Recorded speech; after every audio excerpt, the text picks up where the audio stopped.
And welcome back to the Midweek Wrestling War.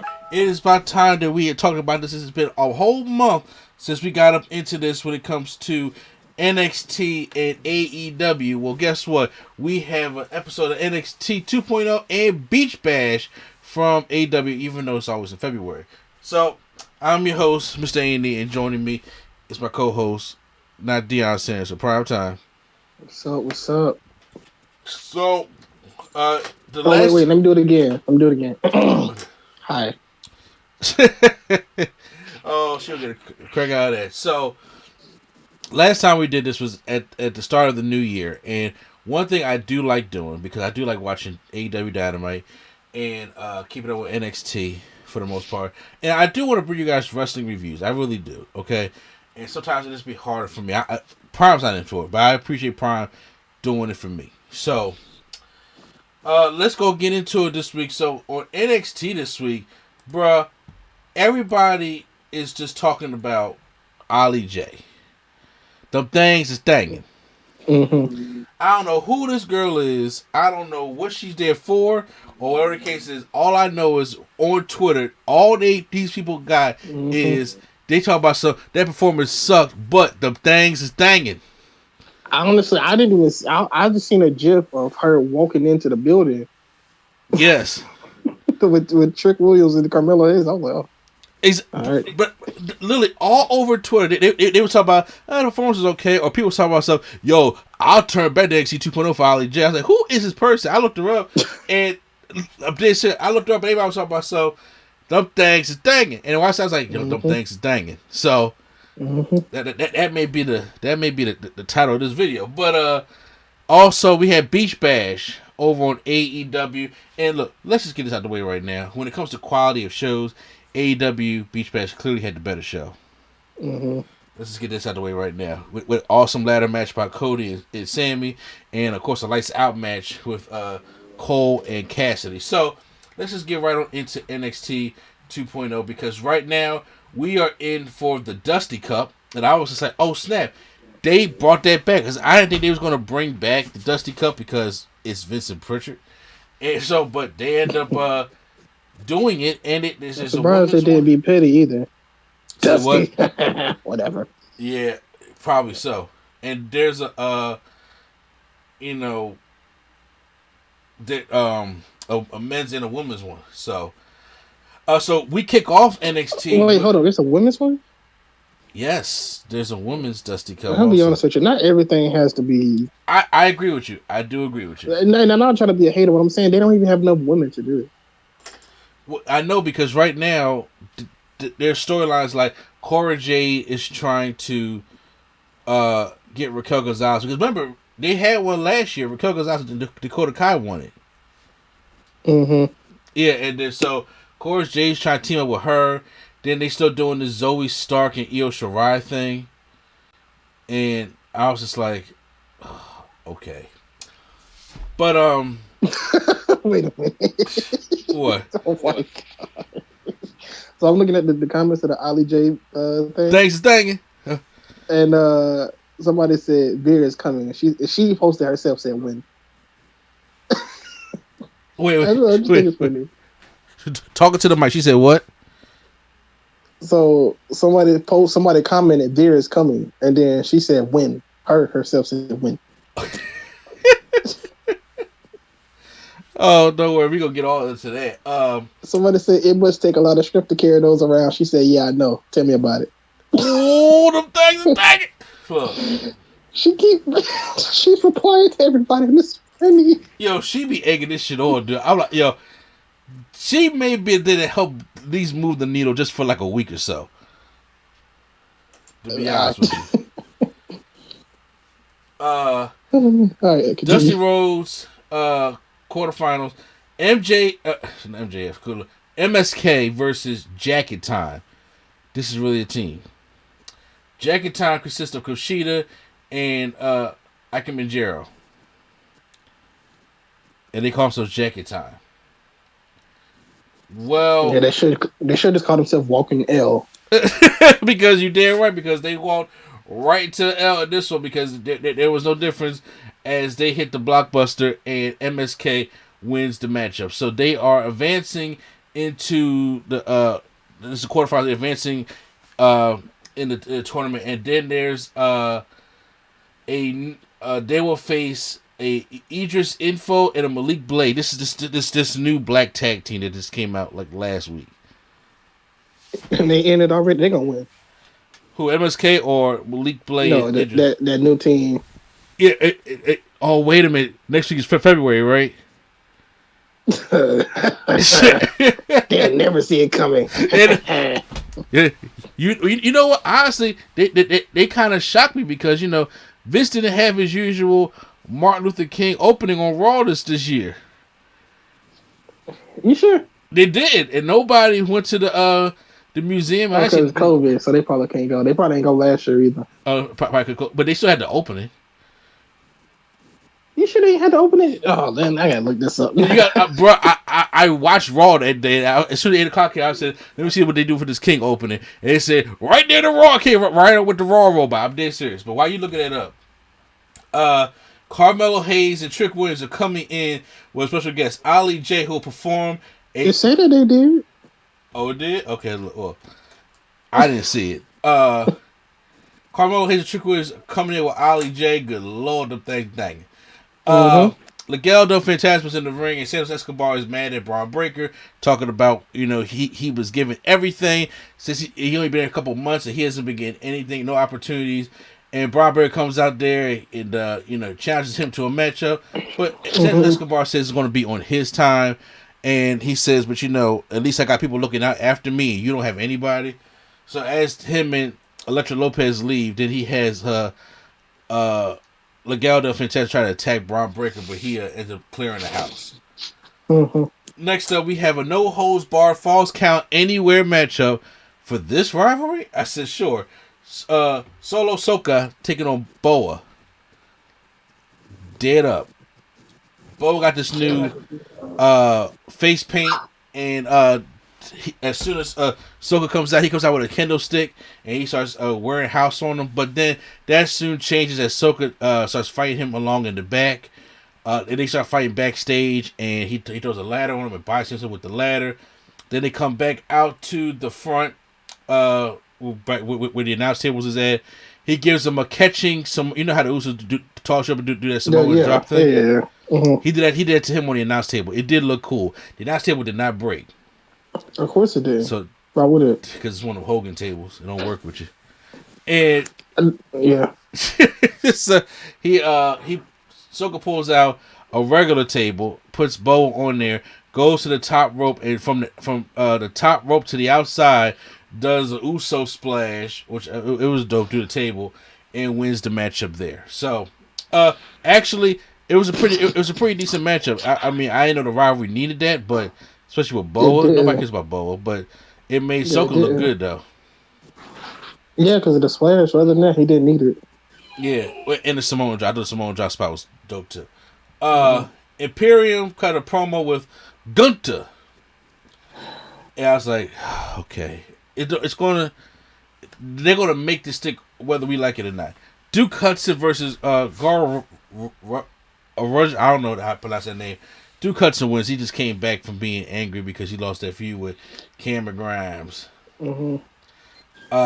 So Indy Hartwell is interviewed backstage and talk about the new Duke Hudson looks good. Who cares? They got a 6-woman match with Toxic Attraction. And we get Toxic Attraction versus Kaylee Ray, Indy Hartwell, and what was it? Persona? Yeah, I know who you're talking about. I don't know how to say it. Yeah, but you know what I'm talking about. Yeah.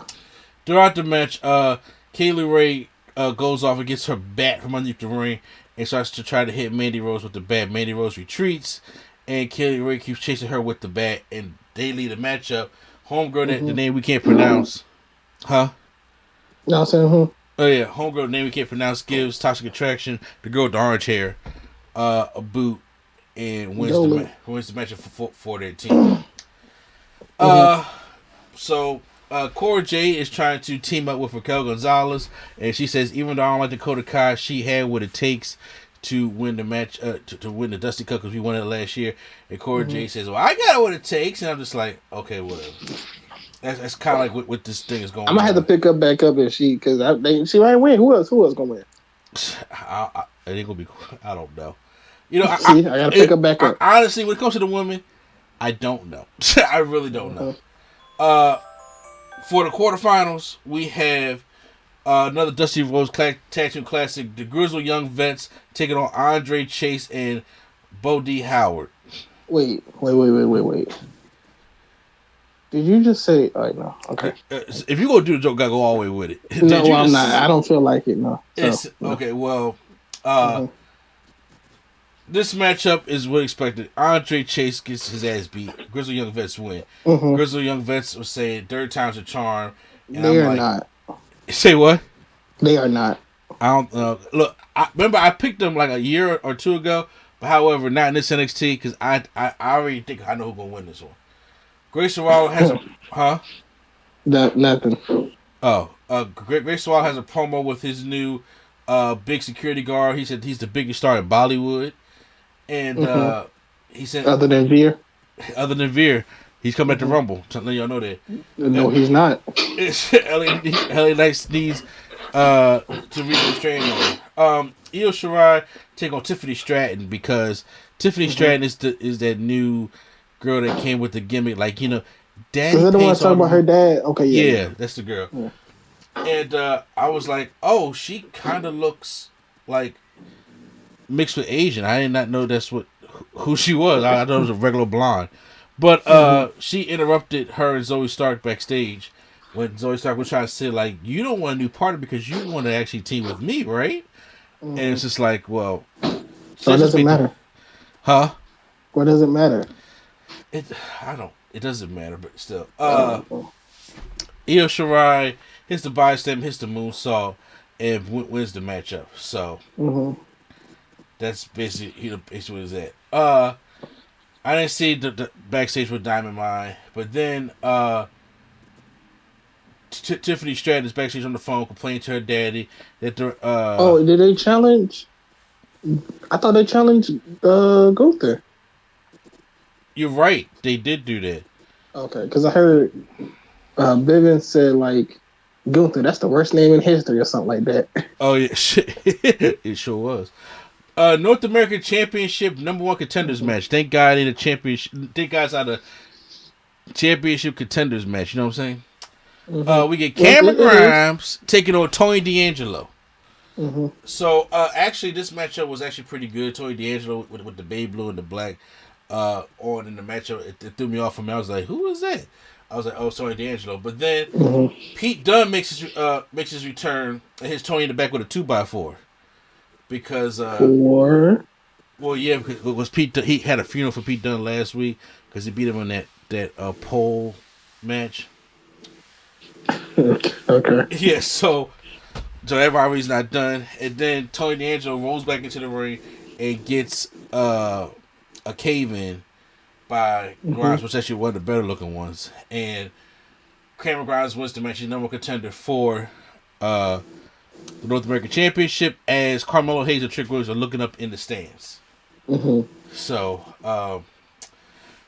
Braun Breaker's leaving the arena with a suitcase and he stopped for an interview, but before... Why is he leaving that before the show's over? Because he don't want to see no OLLIJAYY. That ain't one of his freaks. Okay. So, but he's the champ, so whatever. All right. So, we ain't going to pick on that. It's because... Legado Fantastic rolls up in a black SUV and step out and Breaker tells him to bring it on, but before Legado Fantastic comes to it, Ciampa steps up beside Breaker and then they leave and then Ciampa and Breaker fist bump. Now we get into the song of the night where we have OLLIJAYY performing her song. I don't know what she really got to talk about something. This is like, you know, my song. Hope y'all like it. Like I did. I was like, okay, it's just like America's Got Talent. So she started rapping, and she was in there rapping with Carmelo Hayes and Trick Williams, and the thing. I didn't hear nothing she said. Say what? I didn't hear nothing that she said. Neither did I. I'm not even gonna sit here and lie to you. Neither did I. So that's what it was. So that was NXT 2.0 this week. Only other than OLLIJAYY, ain't nobody really care. So moving on, something that we did care about was AEW Dynamite take on Beach Break. Yep, they do Beach Break in January. So I don't know why they do that and Bash at the Beach. I don't know why, it's, but well, I think WWE owns the Bash at the Beach. no, because they did it. No, oh, did they do Bash at the Beach? Yes. Oh, okay, damn, they did, didn't? Yeah. First of all, why don't they do these shows in the summertime? I don't know. You know, I mean, this is like we are in the dead heap of winter. Okay, like yo, seriously, dead heap of winter. So, but we got AEW Dynamite Beach Break going on here, and I'm like, it's cold as shit outside. So, it's Wednesday, and you do know what that means. Your boy JR is on commentary with Excalibur and Tony Schiavone, where honestly, I think Jim Ross needs to take a break, seriously, because he has to deal with, like he said, he's been in a lot of pain because of his cancer. I think he really needs to take a break. So, I've been saying that for 3 years now. Yeah, but it's like they will survive without JR. Yes, they will. Pride. The only way they survive, they will thrive. Probably be better. All right, bro. TNT title unification match. Yes, we're doing the Shawn and Razor between Cody and Sammy, and so I was like, Cody and Sammy had the very first match on Dynamite in 2020. Cody won that one. No, Tony Schiavone. So we get on into this matchup, and I have to say this because very rarely do we see single ladder matches. Mm-hmm. Like, can you think back to? It doesn't matter what wrestling company it was. Can you think the last time we seen or you could name on one of your hands like how many times we seen great. The last singles ladder match I remember is the Dixieland match. Dixieland. Yep. No. Actually, no. Jeff Hardy versus Austin Aries. TNA. I missed that one. That was at a pay-per-view. It's actually a very good match. It was a really good match, yeah. No, I'm saying, I mean, I could think of obviously good, like Jeff Hardy versus Johnny Nitro, or Edge versus Jeff Hardy, or RVD versus Christian, Rock versus Triple H. Jeff Hardy versus RVD. Yes. RVD. RVD versus Eddie, where he about died. Yeah, exactly. Or Jay Lethal versus God, what's his name? Soldier Dunn. Oh yeah. Yeah. So when everybody used the Black Machismo. So there have been good to great singles ladder matches, and I think this one did its job because they did all kinds of spots. Arn Anderson was out there still being the coach and things like that, and then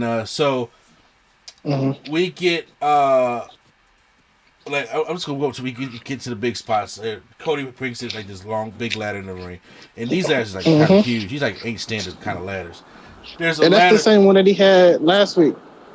Oh, that's what that was. I was like, these ladders look bigger than usual.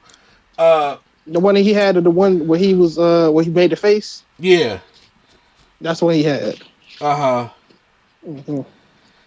So they already planting stuff like that. There's ladders already being set up for future spots. But Cody's climbing this ladder. There's a ladder that's in the corner. Sammy, I thought was going like with Jeff Hardy is on the top rope and he bounces over, the ladder and does like a leg drop. Well, Sammy bounces, huh? No, just saying. Yeah, Sammy bounces on the ladder like beautifully balanced because I'm like, we see AJ Gray crash and burn at GCW this weekend. Yes, we did. Trying to do something similar, but Sammy Guevara with grace did that and did a beautiful cutter to Cody right off the ladder. It was a sight to see. You guys got to go back and check that thing out. It was a sight to see. I swear I was just about to yell at them. Why y'all so cool? Sorry, my bad. I didn't mean to cut you off. No. Go ahead. No, I'm not. I wasn't talking to you. Sorry. Something else. But yeah. All right. My bad. Keep going. Continue. Yeah.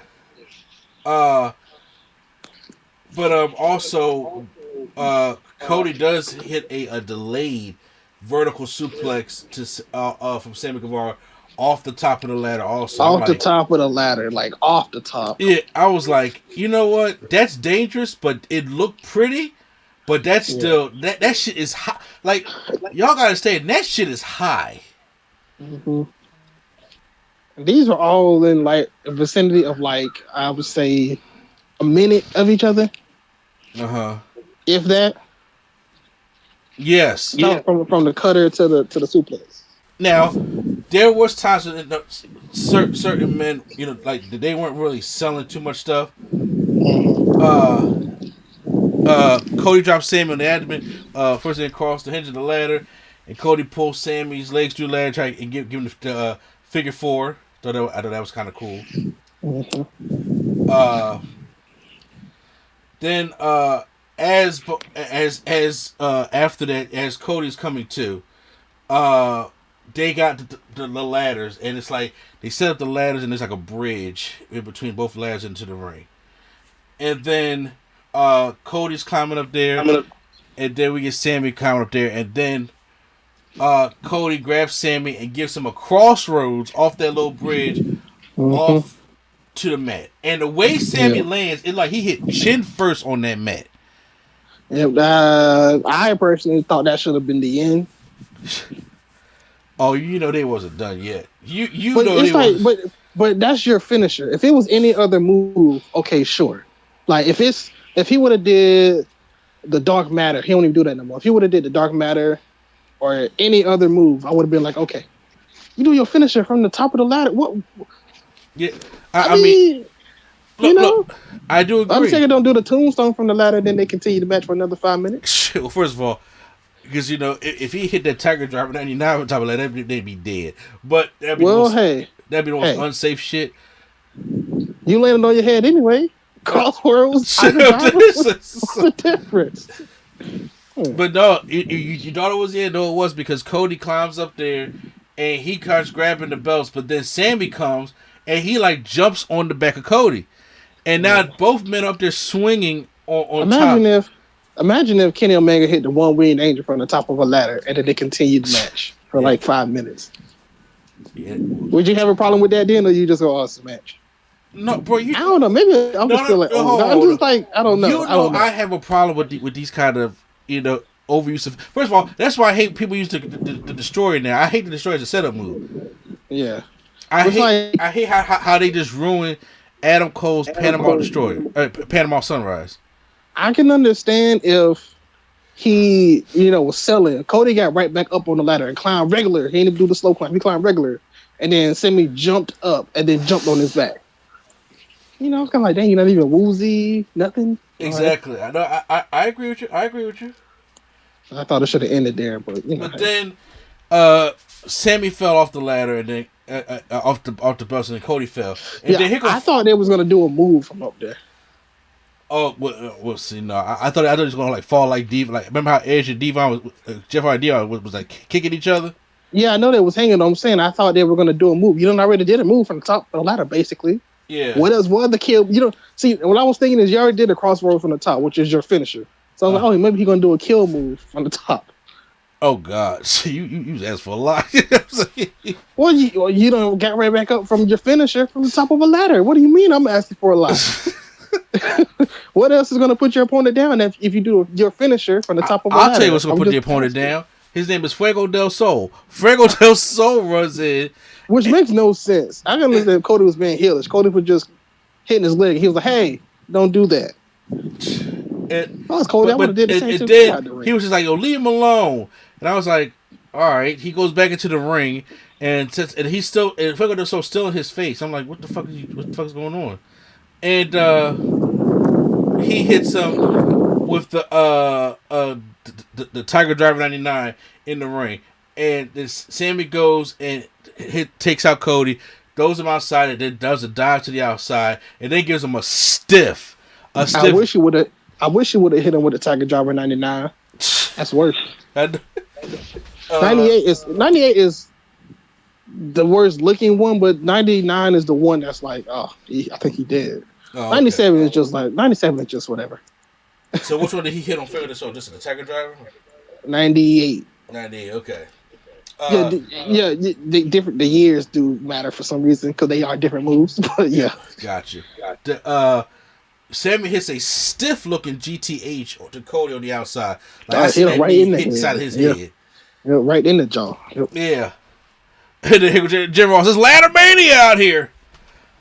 And with that, the bridge ladder. Retire. Shut up. The bridge ladder was out there. Cody Sam puts Cody on there. Then we get another big ladder. Then Sammy climbs up. I seen somebody say this, and I thought they was joking. Like when they were joking, they was like, "Hey, Sammy better get in all his Jeff Hardy now, because when Jeff Hardy come, hey, he ain't gonna be safe. He ain't gonna be at all. That's what he doing." So, he climbs up the ladder, and then he does the Jeff Hardy pose, and does a swan dive from the top of the ladder onto Cody. But peep this: the ladder don't break. And then all of a sudden it like ricochets Sammy Guevara forward and he falls around his face. I was like, that was cool, but that ladder did not break at all. So they had to suffer both guys. It's like it hurt him worse because he smacked it and then his back like landed on it. So, yeah. His back probably is hurt for real. Both men try to pull each other up. Then they both go up on top of the ladder. This is what I can agree with you on, because both men would fight over the ladder. Then Sam takes the belts and starts hitting Cody in the head, and then Cody just falls off the ladder, and then Sammy just rips down both belts. And I'm like, Sammy can get right back up from a crossroad from the top, but Cody can't take a belt to the face. I'm just like.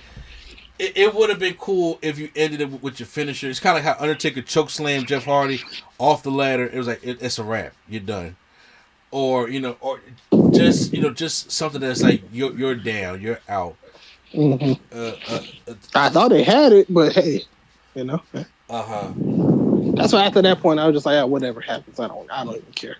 Yeah. So, but it was still a great opener, and Sammy Guevara is the undisputed TNT champion. I lost some major points, so yep.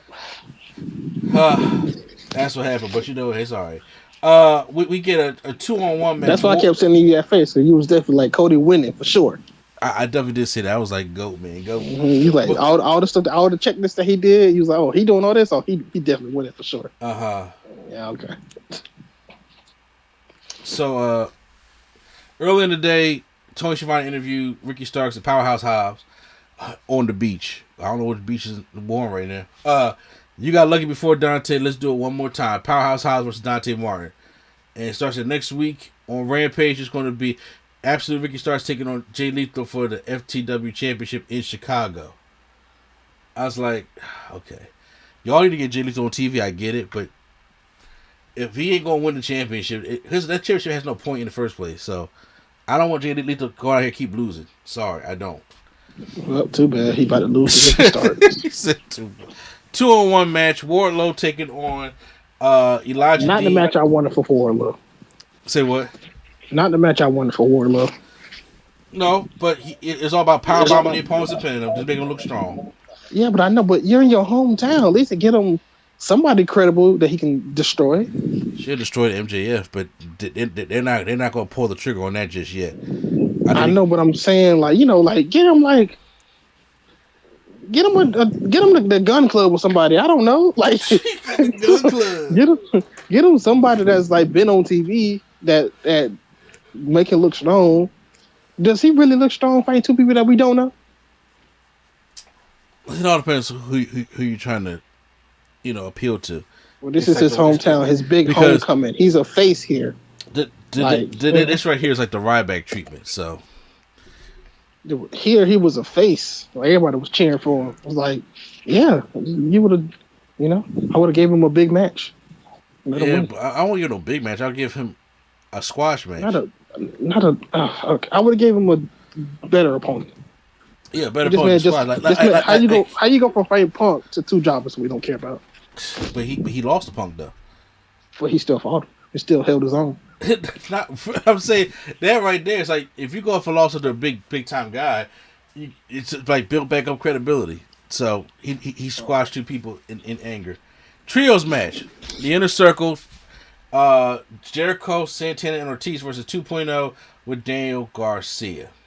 I didn't get a chance to see most of this matchup. I do know Ortiz nailed 2.0 with a double cutter.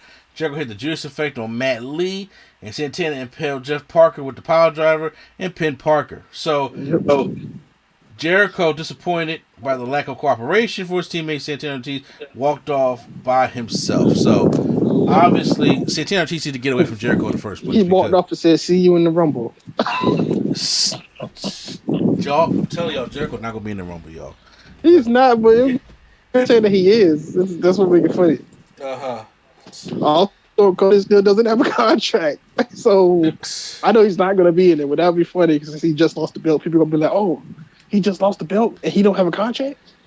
Cody, I'm telling y'all, Cody has a contract. But anyway, in 2 weeks, it was announced going to be a Texas death match for the AEW World Championship. Hangman Page against Lance Archer. Why? First of all, Lance Archer is not the guy I thought that Hangman's next opponent would be. I'm just like, you went from Bryan Danielson to Lance Archer, who has cooled off a lot, and then you're about to give him another loss as soon as he came back. Yeah. I'm sorry. Yeah, I don't think that's the they move. do Lance Archer wrong because it took Lance Archer like 15 years to finally get a character people liked. That was over, and then so it's like it's easy for them to build him up after a loss, and he takes loss after loss after loss. After loss after loss. It's like it's like Braun Strowman. Like after a while, you start losing your credibility and your appeal. Mm-hmm. And everything with Lance Archer, he's going to come back, beat a couple jobbers, and then but that Texas Death Match, he's not going to win that Texas Death Match, and because you're not going to put the belt on Lance Archer right now. Sorry. I think that's how he lost to Moxley in the Texas Death Match show, I believe. Well, there you go. It is going to be. Are they going to be in Texas? Thank God. Are they going to be in Texas in 2 weeks? Huh? Are they going to be in Texas in 2 weeks? I guess so. I do know that on Rampage is going to be Private Party, thank God, by themselves, taking on Jurassic Express. It's going to be an L for them. I'm not wasting thank God. They're taking an L. I know, but I just like seeing Private Party as Private Party. CM Punk is out dressed to fight in a long tights you don't like. And he says patience running thin. And he said, I'm sick of hearing me talk. That's why I'm dressed for a fight. And he wants MJF to come out here. And then he said, first and last time his name will get chanted. I'm sick of talking about it. I want MJF into this ring. I owe you, Cleveland. And so MJF comes out and said, Cleveland, you want to see us wrestle here right now? He said, well, it's not going to happen, basically. And he says, I'm not wasting a historical matchup on Cleveland. So if you guys, he said, I'll do one better. I'll give you a match we'll be waiting for next week in Chicago, in CM Punk's hometown. And said it's Patrick. I knew they was going to wait till Chicago. Say what? I knew they was going to wait till Chicago. I thought he was going to wait till Revolution.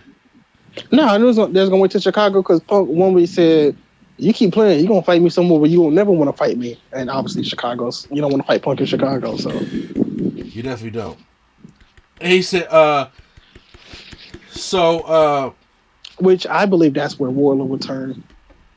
Yeah, I think so. But I really thought they was going to wait till like Revolution to do this matchup. But no, I guess they're not. They can wait.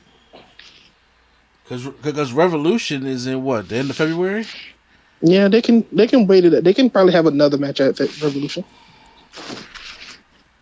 It's cool. But he said, being you in Chicago after I beat you, something unsettling will happen. You people will finally get to see the real CM Punk. And then Punk's like, a podcast you listen to because you're a fan, go back and lace up your boots and do some business. I know you can. You know you can, and Cleveland knows you can. You pay to see me and get my autograph and get my picture. These people don't love me because I win or hate me because I lose. They love me because I get back up and I try. I was like, see, that made me cringe a little bit because dumb kind of face CM Punk things I'm not liking. Like, cause that's nothing like old CM Punk would say. That's more John Cena-ish. Right. Well, he is PG Punk, so Yeah, I'm like, fuck that. I'm gonna kick your ass, like, Stone Cold style. But I get it. FTR and Warlow come out when MJF tries to approach the ring, and they start beating up CM Punk, and then Sean Spears he hits him with the legs of the chair. It bothered me, but it's nitpicking. Then they tell Warlow to powerbomb on the chair. He hesitated at first, but he powerbombs Punk on the chair. Then MJF, does the crisscross applesauce on his chest. And it's a little weird. It looked weird how Punk was just sitting there. Yeah, and he said, it's so appropriate that your journey will end the same place it began. See you in Chicago. Mm-hmm. The Acclaim backstage. Anthony Bowles is going to be John Moxley's ass on Friday. That's what he says.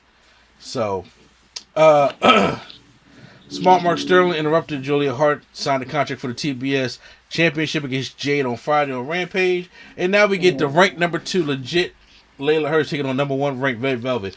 When the hell she become number 1 ranked? She does a lot of dark matches. They got 2 dark shows. Yeah, I'm just like, when does Red Velvet become number 1? See, they have to do a better job when it comes one to of them. They have to do a better job when it comes to the women and displaying what they do. You can't just have huh? Hey, if you don't watch Dark, that's your fault, brother. Okay. I'm telling you, people go to Dark and then they rack up wins, and you would never know it because they don't really like. I can understand if they'd be like, "Hey, Red Velvet was getting a streak on Dark or something." They don't say nothing like that, and then when the number 1 contenders, you just be like, "Oh." Now, if WWE did the same thing, and I will say, all you need is 1 or 2 wins because they reset. So if you got 1 win or 2 wins, then you're the number 1 contender because they reset when the year starts. Look, I get it.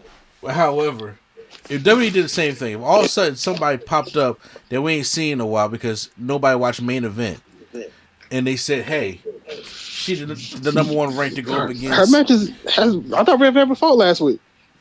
She did fight last week. Okay, there you go. I'm gonna say this is something that you said you would have said you had a problem with also.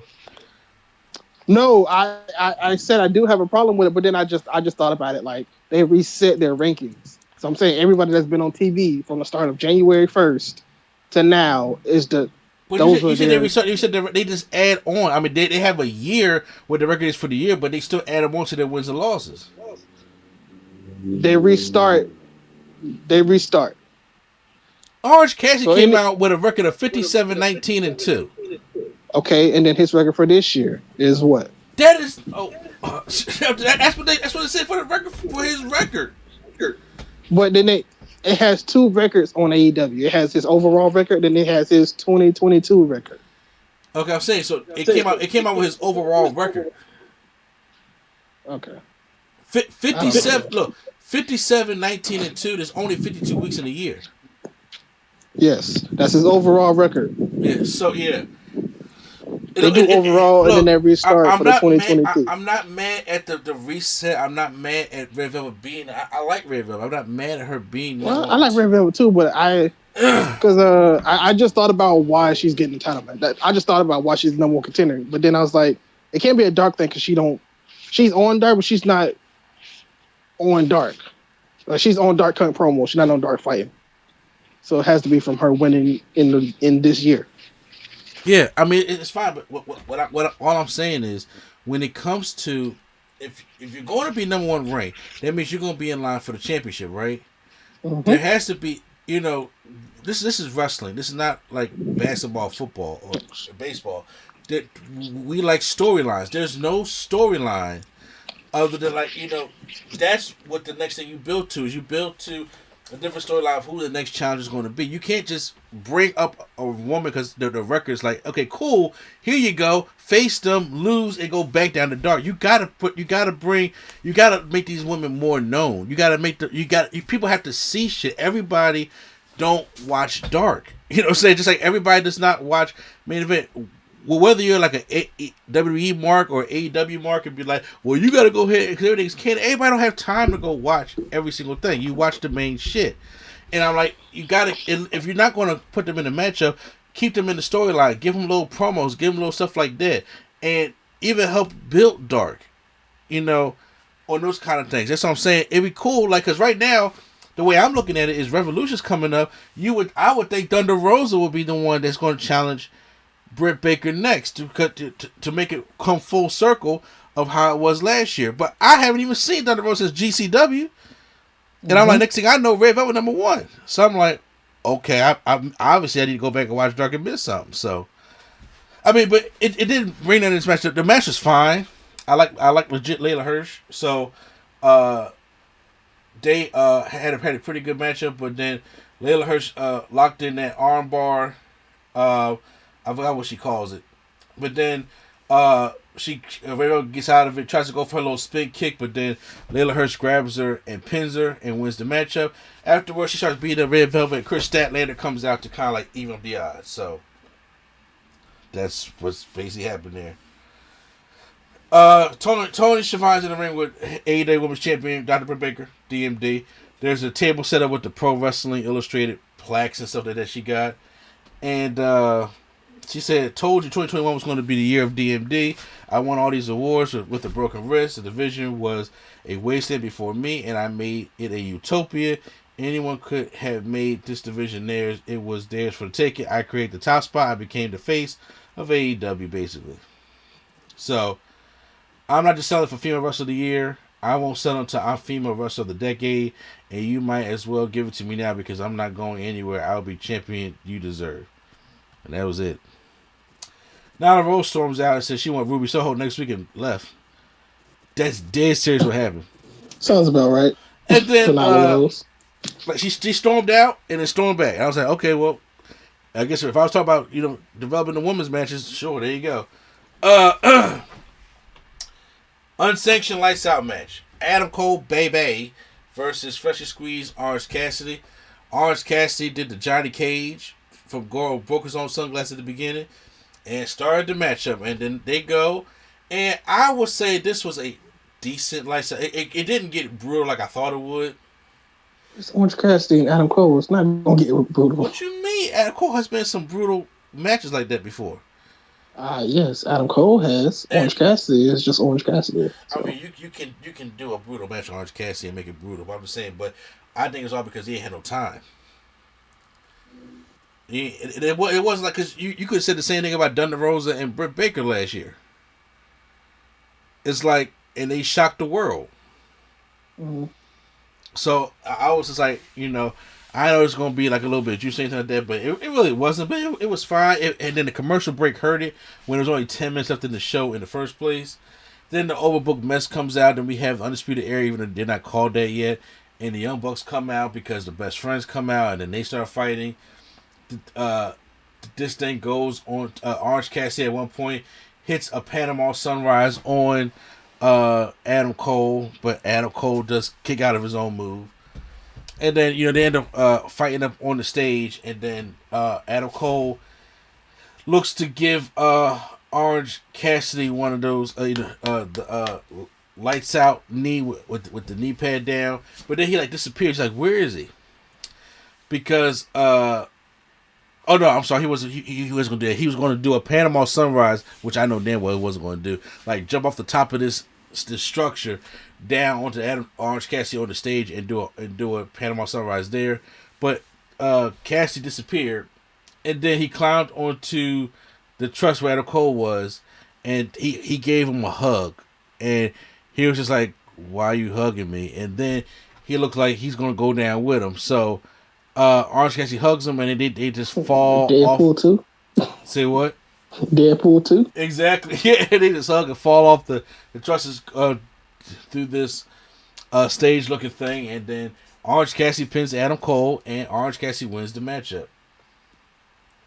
So there you have it. I was like, it was fine for what it was, but I've seen better lights out matches, obviously, in AEW. And I think if they had more time, if there was more heat on the rivalry and stuff like that, it could have been a little bit of a better matchup. That's just my personal opinion. Mm-hmm. But so obviously, like we said, AEW wins for the week. Post your comments down below. How'd you guys feel about Beach Break? Excuse me. and and OLLIJAYY. Hit the like button if you guys enjoy our review. Hit the subscribe button for more reviews right here on NC Studios. So once again, it's NC in place to be Chum saying and not Deion Sanders for prime time.